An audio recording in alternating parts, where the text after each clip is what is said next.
இறைவன் அளவில்லாத அருளுடையவனாதால் பற்றி அவனை கருணை கடல்னு சொல்கிறார்.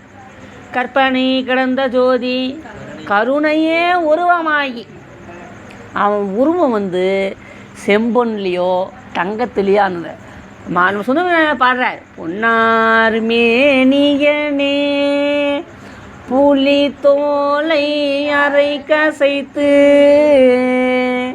மின்னார் செஞ்சடை மேல் மில்லில் கொன்றை அணிந்தவனே மண்ணே மாமணியே மழபாடியுள் மாணிக்கமே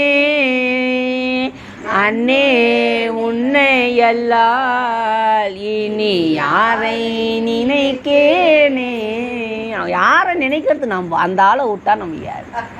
திட்டத்துக்கும் அவன் தான் இருக்கிறான், இப்போ கொஞ்சத்துக்கும் அவன் தான் இருக்கிறான்.